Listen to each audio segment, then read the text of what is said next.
ভারত বাংলাদেশের সীমান্তে মালদার মহদীপুর এক গুরুত্বপূর্ণ স্থলবন্দর, কিন্তু ভারত সরকার স্থলবন্দর দিয়ে বাংলাদেশি পণ্যের আমদানিতে নিষেধাজ্ঞা আরোপ করায় চিন্তায় বহু মানুষ।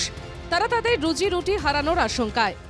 আমি এই মুহূর্তে দাঁড়িয়ে রয়েছি মালদহের ভারত বাংলাদেশ সীমান্তের আন্তর্জাতিক মহদীপুর স্থলবন্দরে, এবং এই স্থলবন্দর দিয়েই প্রতিদিন বাংলাদেশ 5 থেকে 6 গাড়ি পোশাক ভারতে রপ্তানি করত, কিন্তু আজকে থেকে তা পুরোপুরি বন্ধ।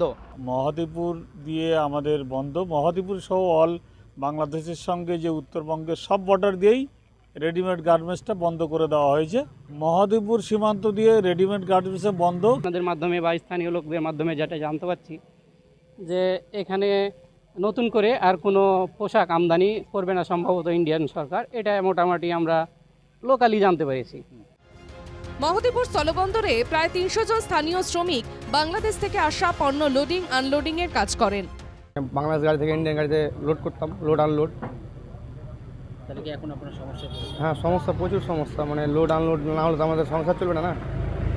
এটা সব থেকে মানে আমাদের 250-300 লেবারের সব থেকে এটা বেশ সমস্যা হবে। এখন লোড আনলোড বন্ধ হয়ে গেলে আমরা কী করবো? 250 লেবার, এই আর উপরে 250 লেবারের পরিবার সব এর উপরেই নির্ভর। এই করে আমরা খাই, না হলে তো আমাদের মুশকিল, ওরা কোথায় যাব? মোহাম্মদ ইউনুস বাংলাদেশের সরকার গড়ার পর থেকেই আমদানি রপ্তানি ব্যবসার ক্ষতির মুখে পড়েছে বলেই দাবি মহদীপুর এক্সপোর্ট অ্যাসোসিয়েশনের।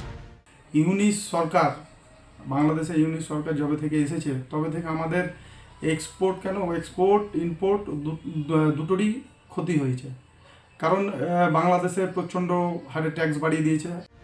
হাসিনা সরকারের পতনের পর থেকেই বাংলাদেশ ভারত দ্বিপাক্ষিক সম্পর্কে উত্তেজনা বেড়েছে। সম্প্রতি বাংলাদেশ ভারতের সঙ্গে দ্বিপাক্ষিক বাণিজ্য একাধিক বিধিনিষেধ আরোপ করেছে। ভারতও এবার পাল্টা পদক্ষেপ নিয়েছে। অর্থনীতিবিদদের মতে এতে বাংলাদেশের বহির্দেশীয় বাণিজ্য বিপুল অঙ্কের ক্ষতির মুখে পড়তে পারে।